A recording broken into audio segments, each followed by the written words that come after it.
Friends, do you know when a research was conducted that which moon nakshatra people have got the maximum patents rights on their name in the pharmaceutical, in the medicine industry? So majority of those people turned out to be under the influence of the Satbhisha nakshatra.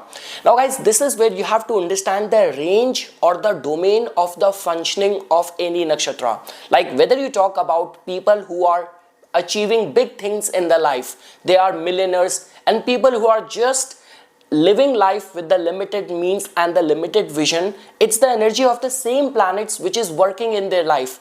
All what matters is that do you know how to utilize it. So the higher octane of the domain or the energy of the Satbhisha nakshatra is that these people somehow get the access to the secret functioning of the universe. The God which resides or which controls the Satbhisha nakshatra is the Varun Dev.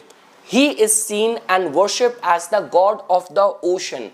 All those gas discovery, petroleum discovery which happens under the sea, all of that is connected with the Varun Dev. So it has been generally seen people who tend to remain very fortunate, very lucky, that cosmos somehow works with them, giving them access to those invention, to those ideas which they utilize for the benefit of the humankind.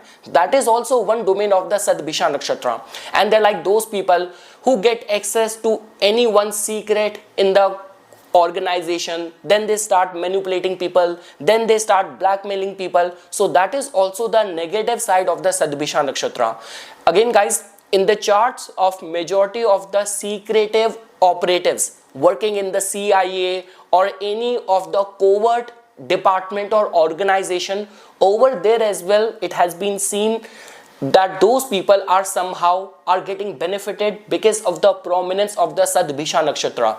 The beauty of the Satbhisha nakshatra is that a lot of the times universe helps them, conspire for them in such a way that they somehow entangle their enemies in their own plans only. So that is the only reason when it comes down to the nakshatra, which is seen as the master of disguise, master of illusion, and the master of healing sciences, is always the Satbhisha nakshatra.